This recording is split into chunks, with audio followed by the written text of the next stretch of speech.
Hello, everyone, and welcome to the next deep questions Q&A with Saif. And today we have another one, a very interesting one that probably concerns many of you, not so much me. As mentioned many times before, I'm pretty much only practicing the Dhamma according to the Buddha and never really have practiced anything else, at least in the near past. But Saif is luckily very knowledgeable on the topic, so we will see how it goes. The question is as follows. Is it useful to read philosophy or other systems of thought alongside the Dhamma? And I guess that also includes lots of other religious practices. So feel free to give it a go. I will add something when I can. Okay.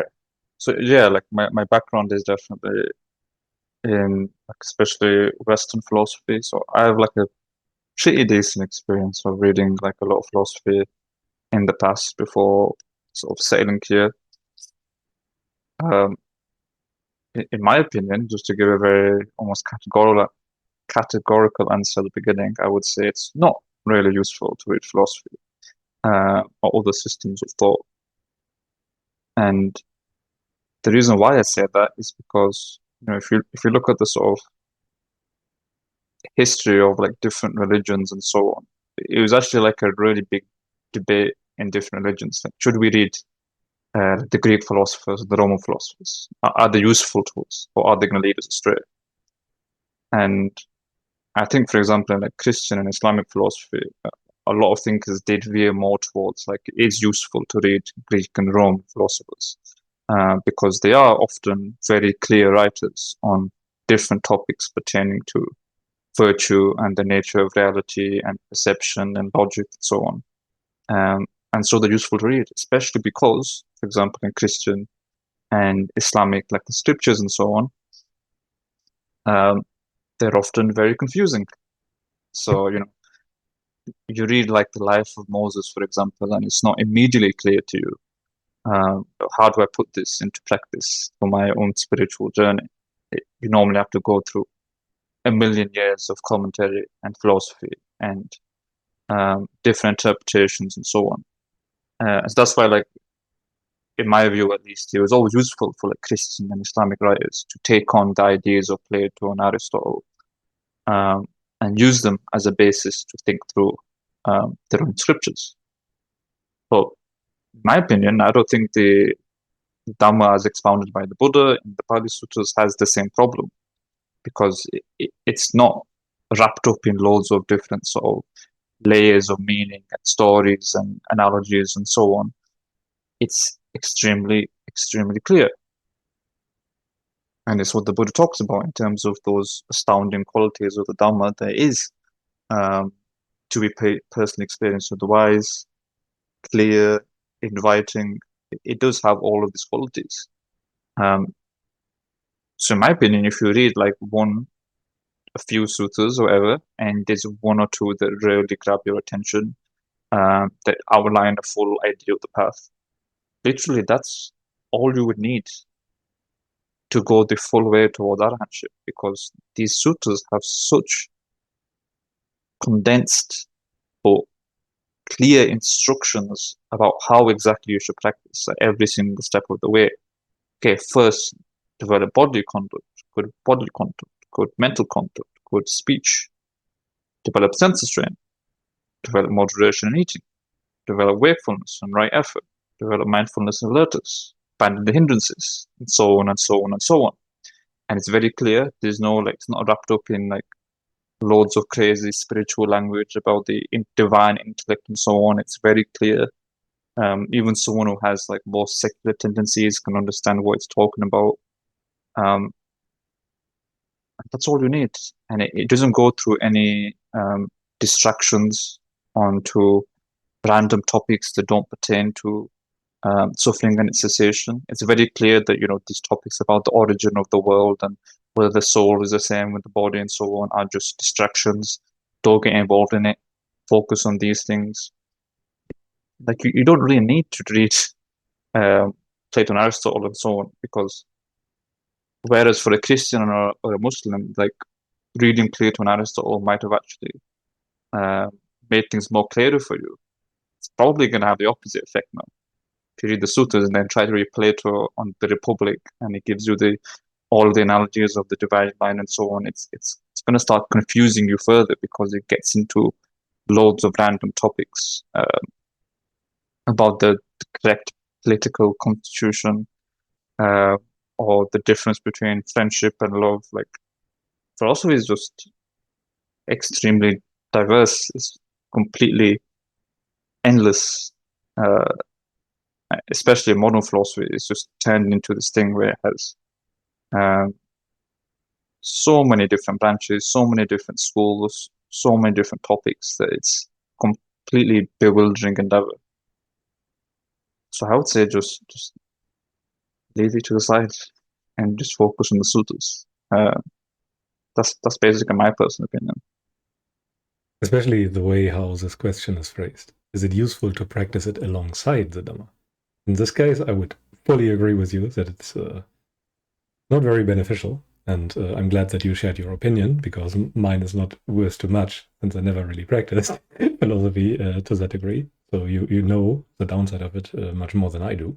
But what I can tell you is that it's not strictly necessary, as there are obviously people who never came into touch with anything but the Buddha Dhamma, at least in this life, and they still can make a breakthrough to the Dhamma. That is fully possible. So in that case, it's surely not necessary to practice anything else. Now the question would remain if it's beneficial to practice anything else. And when the question is phrased as such, does it make sense to practice it alongside the Dhamma? Then I would say definitely no. It might be a useful tool to find your way to the Dhamma, as you have not yet found the Buddha Dhamma, as you have not yet experienced the breakthrough to it. It might be something that you have to throw away gradually. It's more practice of diminishing your interest in all the other philosophies than it is to get something out of it, as I see it. So you have to disentangle all those views that typically occupy most philosophers nowadays, or of the past even. All those things that they get stuck on. You want to leave that behind and see, okay, this is not it either. So you continue pressing on and search in different places. And at some point, you will very likely encounter the Buddha Dhamma. And it might sound logical to you. And the Suttas are very clear on that. The Buddha intended his Dhamma to be logical, to be meaningful, to be understandable. There's no hidden layers. He said that it's like an open hand and not like a closed fist. There's nothing that is hidden. There might be things that you don't understand right now, simply because you have not had the respective experiential realizations, or you have not discerned what is described in there, so it will not land the knowledge that is described in there. But that's not the same as hidden meanings and layers upon layers of interpretation. Totally not. It's all in there, it's quite obvious, but you need the fertile ground, the fertile mind for that knowledge to land. Without that prior preparation, the suttas will appear cryptic to you, even though they are the most straightforward thing there is. All of them are basically the same. They're all talking about the very same topic. But yeah, and I don't think that those other philosophies or systems of thought that I have encountered can offer that. But again, this is a very limited thing that I can say. I have some Christian background, but that's about it. And then some of the German philosophers, but that's all I have to offer there. Yeah, I think like you said, it's even if the sutras are confusing, it's not normally because of the sutras themselves. I think it's because of the missing aspect, which is what you're adding to it, and what you're adding to it is your own hindrances, and that's why they're confusing. Because, as the Buddha said, someone who's affected by hindrances, that they can see what is for their own benefit, or for the benefit of others, or for the benefit of either, that is impossible. So the only thing you need to do is not have a great intellect, or have a great philosophical mind, or be able to talk in various philosophical categories. The main thing that's missing is the practical element of actually going against the grain of your own mind towards non-sensuality, non-ill will, and non-delusion. And then, because doubt is one of the hindrances as well, once you purify that, there's no other place to go, because doubt cannot affect you any longer. And that's when you become really, really confident. And the fact that the sutras actually focus so much on the practice, like most sutras are about practice, is itself one of the reasons why you should prefer to read the Dhamma over philosophy, because philosophy is most of the time not practical. Especially like post-medieval, like modern philosophy, most of the time, no practice at all. It's completely a sort of cerebral mental thing. In ancient and medieval philosophy, it was a way of life. You read Plato and Aristotle and Stoics. They were talking about practical things, about the passions, calming the mind. But even then, it's not very clear. The instructions are not laid down in a systematic manner. It's bound with loads of other random theories like the immortality of the mind, or other things. So even then, like, it's more preferable, more inspiring to read the Dhamma and to get the actual practical instructions. So that's another pro of sticking to the Dhamma as well. It's kind of the thing that when your mind is confused and you are attached to the wrong views, then to that confused mind, everything will seem confusing. Just like to the perfected mind, to the tamed mind, everything will seem pleasant. So when you add your confusion, which is affecting your mind on a very broad level, so your interpretation of whatever teaching, whatever you conclusion can come out of it, has to be wrong. It has to be leading to suffering and not to non-suffering, to attachment, not to non-attachment, to enchantment, not to disenchantment, and etc. So this is always kind of the thing, which is why, as you mentioned, the practical aspect is so important. You have to throw all of that away, and then based on that throwing away, you can further understand and see what those scriptures and instructions tell you to do. But this always requires us to fix our conduct first. And as all those other philosophies, well, probably not all of them, but many of them, fix on something else first, namely on all the cerebral stuff, all the thinking, all the pondering, all this mental acrobatics, all the sometimes even mathematical proofs or something. I mean, many of the philosophers did that, like Russell and Whitehead, mathematical philosophers, Leibniz, all those. Well, I know some of those, and it leads you nowhere, I can tell you that much. But yeah, only when you throw all of that away and actually focus on the doing first, or on the non-doing, even more importantly, then the confusion can fade away, the doubt can fade away, because you no longer fuel it. I mean, that's kind of the thing. If there's a mind of confusion, the mind of doubt, and you enter it, then it loses its grip on you. And whatever confusion there was before, whatever distractions there was before, you frantically looking for solutions and other philosophies will cease. And based on that cessation of seeking for problems, it's much easier to actually see the Dhamma that the Buddha was talking about, because then the mind is gladdened. And based on a gladdened mind, you can see the Dhamma. Gladness, in that sense, is a precondition. Many suttas talk about that. Whenever the Buddha guided someone to the full fruit of stream entry, he always gladdened the mind of the listener first, and then upon having gladdened that mind, the further instructions do apply, but only based on that. Now you can see if those other philosophies lead directly to a gladdening of the mind. For some people, maybe to superficial gladdening, but usually not to the very deep, pertaining gladness that the Buddha was talking about, the gladness that we have talked about in prior videos, the gladness of having found the escape from anything oppressive. That kind of gladness that we are aiming for is something different, and that's kind of what you need. And I don't think it's really to be found anywhere else. But, well, I have not looked anywhere, but I still have that confidence that it's not to be found anywhere else. I mean, you can rephrase it, but it's still the same thing. Anything you want to add? Yeah, I was gonna say as well, like everything you said about like the fact that you have to purify your conduct first in order to understand it. It can seem a bit like backwards to people. It's like, well, how do I know that I'm supposed to purify my conduct in the first place unless I understand the practice? So it's like kind of like the chicken or the egg, which one comes first? And people might have this idea that like, well, why am I gonna do all this work of purifying my conduct, of going against the grain, very difficult stuff, in order to understand this random teacher's doctrine?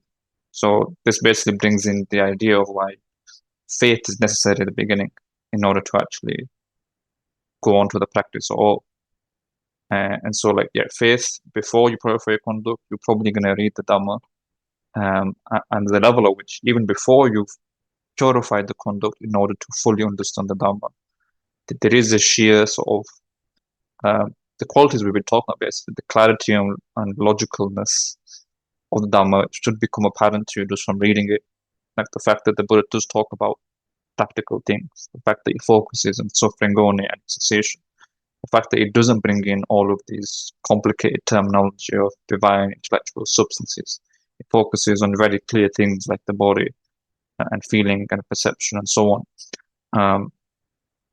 The fact that there is all these qualities there should hopefully bring some level of faith to you to actually then go ahead and apply the instructions of the Buddha.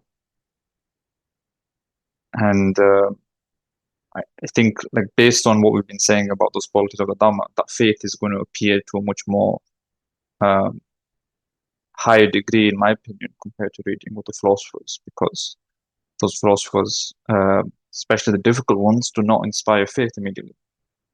They usually inspire just confusion, maybe some level of curiosity, because there's like philosophers like Kant or Hegel, they seem very mystical and they talk about very complicated things. But it also seems like nonsense a lot of the times. And like I said before, it just doesn't have that same level of practicality and clarity and focus the Dhamma has. That will inspire that faith to actually practice it to a sufficient degree. That's why, like I used to read philosophers like Kant, for example, and he does have a moral philosophy. Does talk about it in detail. So I was personally never inspired to faith in regards to it because it's so wrapped up in this complex, confusing terminology with very little practical instruction except from some vague aspiration to the highest good or whatever. These were things that were not immediately practicable. When you read the sutras, it's like, okay, 5 precepts, immediate, strict rules that you can fully follow straight away. Sense restraint, okay, a bit more complicated, but things you can start doing straight away. Watchfulness of intentions. And on account of that, like Klaus was saying, even just practicing those things, the gladness will appear. And then you start to gain an internal compass for like, okay, this is leading in a more positive direction. But even then, it's still not fully, you won't become fully confident in it until you're very deeply into it. Because like Klaus was saying before, like the gladness you can get from other systems, but it's normally impermanent by and large.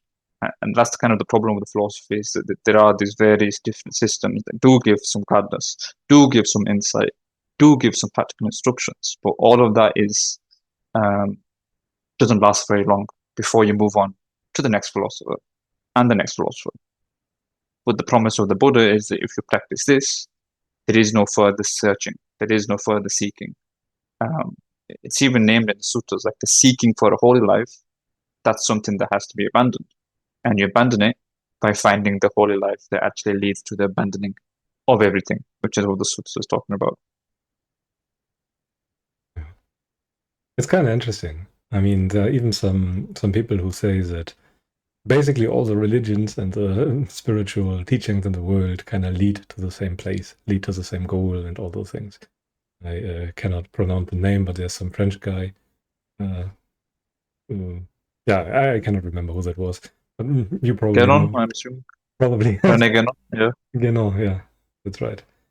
He, for example, has seen the similarities between many of the religions of the world. But I think, if I remember that correctly, and please correct me if I'm wrong, but he had trouble incorporating Buddhism into his system for quite a while, simply because it kind of goes against the grain, against the stream of most of the other religions in the world. While there are similarities, there are also lots of differences. The virtue part, many of the successful religions, let's put it like that, got that thing nailed. Those religions do purify your conduct, at least to some degree, and they can even lead to very calm and peaceful and suffering-free places. But all that suffering is based on something that is in itself impermanent. And as the Buddha said, why should I, seeking for the deathless, look for something that is subject to death. I should not do that. Instead, I should look for something that is not subject to death, not subject to change, not subject to alteration. And that is what he was doing. That's what he set out to do. And that is exactly what all the other religions in the world, at least as I understand it, are missing. Yeah, I mean, even when they're like aim for the deathless and so on, at least from the Buddhist perspective, they're normally missing something because most religions do cling to some sort of self doctrine at the end of the day, whether that's like some immortal self or unconditioned self, wherever it is. It's there. It's there, yeah. And even if that system normally does say, well, it's different to the ego self because it's unconditioned and so on, from a Buddhist perspective, there is nothing that can be truly called a self. Everything that you can be called self, as the Buddha says, has to be included within the five aggregates. And the five aggregates as a whole are completely impermanent, dukkha, and not self.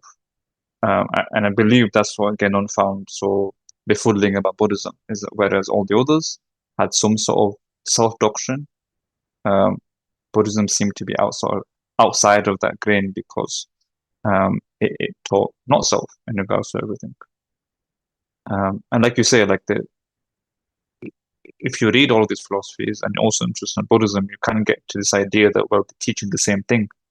Because, yeah, if you read ancient philosophy, if you read Stoicism, if you read Plato and Aristotle, if you read any of the Christian ascetics or Muslim ascetics or Jewish ascetics, even in like Hinduism, yeah, they all talk about the same thing. They all talk about abandoning desire, abandoning anger, developing goodwill towards others, developing virtue, purifying the mind from unwholesome thoughts related to lust and so on. It all sounds very, very similar, but only similar to a point because as soon as it gets to anything higher than that, that's where the divisions start to appear. One of the main ones, like we're saying, that not self versus the self doctrine. So even where you do find similarities in various philosophers, at some point you do have to sort of leave that behind as well and stick to the Dhamma, which is going to be completely pure if you have faith in that at the very least. And it is the reason why, like for a Sotapanna, for example, it said that one of the factors that they have is that they cannot take any other teacher apart from the Buddha.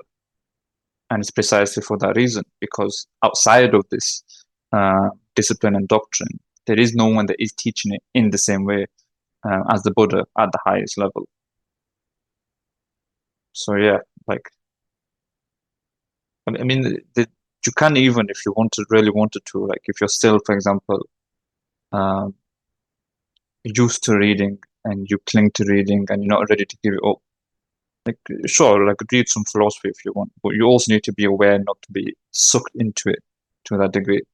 And again, like, you want to then be focusing on philosophy that is actually talking about these themes that we're talking about virtue, talking about things related to suffering and its cessation.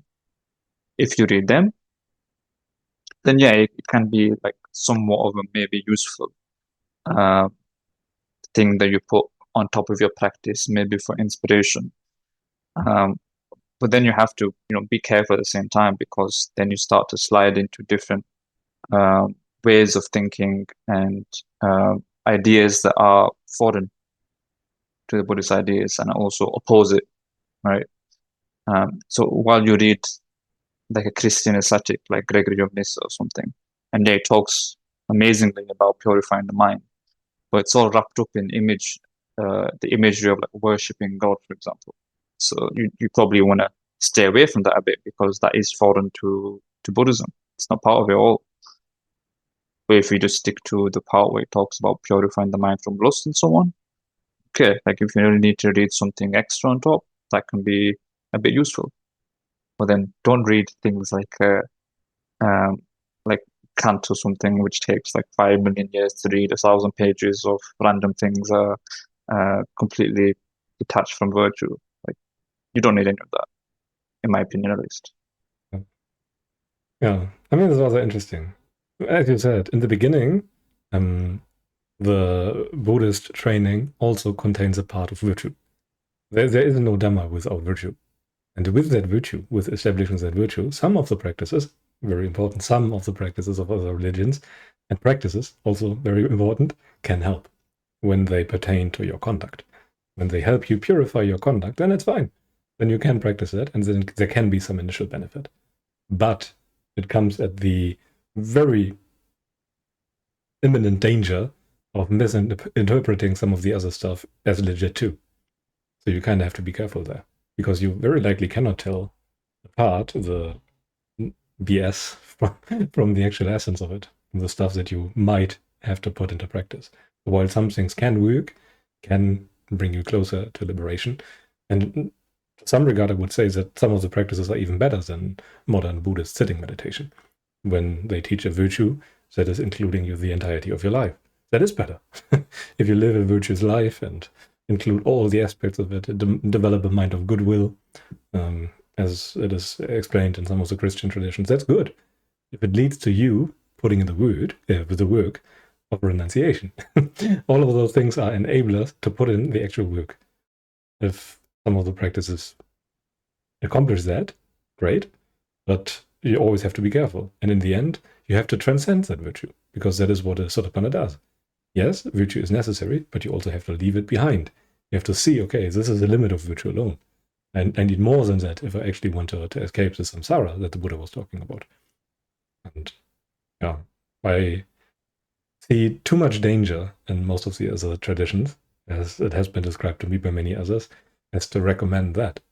I would simply stick to the Buddha Dhamma and to the instructions that he has given, to the many, many lectures that basically all have the very same core, the same essence, and all lay out the instructions that you have to do and not do. Based on that, you can reach liberation, and there's no real need to use any of the other things. If you already have a background in another tradition, then you can use it skillfully, based on what the Buddha was describing you. But apart from that, I think it's too dangerous most of the time. Yeah, and that danger is only increased depending on where you are in practice. Because if you're early on, you haven't developed virtue already, you are still subject to doubt and sensuality and everything, and you do have wrong views. You don't know the way out of suffering at the most fundamental level. That's the time where you're going to be more susceptible to taking on whichever philosophy seems convincing, and taking on both the right views and the wrong views in them. Obviously, if you're a bit further on in the practice, in Dhamma, you do know the way out of sensuality and ill will and so on. You won't be fooled by random ideas that are introduced in other philosophies. That's why we say for someone early on, it's dangerous to be basically filling your mind with random ideas from every single tradition. Obviously, we don't want to say at the same time that like you have to only read Buddhist texts and never read anything else. Like, you know, if you're a free thinker, so then you do whatever you want, basically. But obviously, we're speaking from a perspective where we have put our eggs in this basket, so to speak. And I would very much recommend to, at some point, put your eggs in one basket, because otherwise you'll end up being like that person who just digs a little bit in each hole, but never gets deep in any single one of them. And to get deep in any single one of them, you do have to stick to one eventually. And obviously for us, that's the Buddha Dhamma. And it's even like talks about the suttas, like there's those like when you hear the discourse of the Buddha, it's like when you eat a superior meal, you lose taste for the other ones. So it's the same thing. You lose taste for the other discourses, and it's not something you have to force. It's literally like the Buddha just gives you with full clarity the exact path to the way out of suffering.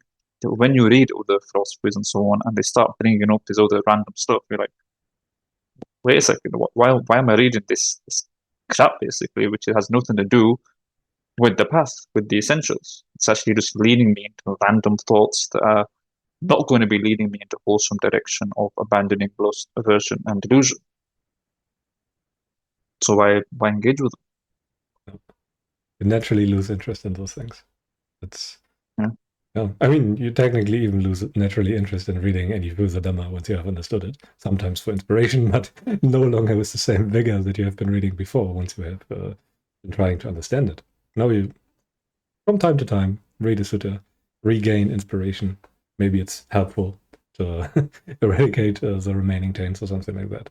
But overall, reading, all those other things, everything that is not path will slowly dwindle away. You will become dispassionate towards it, as it should be. As passion is kind of the reason why you are suffering. And once you've seen that, there will be much less of it over time. It will dwindle away. But kind of what we are aiming for. It's like I was described, you become, when you become a Sotapanna, you become independent of any teacher, become an island unto yourself. So you don't need anymore for these external teachers, all these external books and so on, because everything you need is already within you. All of the practice of abandoning lust of delusion that leads to happiness here and now, abandonment here and now, dispassion here and now, you know it inside of you. So the only reason why you would ever then go back to reading philosophy or further things is out of distraction, basically. You want to bring it all to a standstill instead of then going back to that domain where it's like one philosophy book, next philosophy book, next philosophy book. As soon as you re-enter that domain, it's always going to be infinite. You have to stop at some point. Mm-hmm. So just stop now. And basically. I'm quite confident that the Dhamma is a point of convergence, as the Buddha explained it. You can practice all the other things. We don't have to convince you. If you are an honest seeker of truth, of freedom from suffering, then you will end up at the Dhamma. You know, nobody has to advertise for that. You will just end up there based on the on radical self-honesty. If you really look into yourself and see and check, am I still suffering? Am I still liable to suffering? Then you will ditch the other philosophies and will press on until you arrive at the Buddha Dhamma that is not subject to the same things. So there's, yeah. But again, that radical self-honesty that is necessary for this kind of practice, for this kind of searching, is not something that many people have as a quality. But if they have it, they will arrive at the Dhamma. Yeah, I'm not even sure because philosophy is so diversified, people come into it for different reasons. I think back in the days in ancient philosophy, people would have gone into philosophy because they became disenchanted with the usual life and the people around them. Like in Plato, they talk about the sophists and the rhetoricians who just used to lie, and they didn't care about truth, they didn't care about virtue. So that's like they would join the philosophers because it was almost like a religious conversion where they joined this way of life dedicated to virtue and truth and renunciation. But most people read philosophy for various reasons, whether they're just interested in how language works or whatever. Obviously, for Dhamma practice, it has to be on the basis of you seeing your own situation of suffering and wanting the way out of it. And on that basis, if you keep that in mind, it will, like you say, naturally become impossible for you to read random philosophers who are not talking about that thing.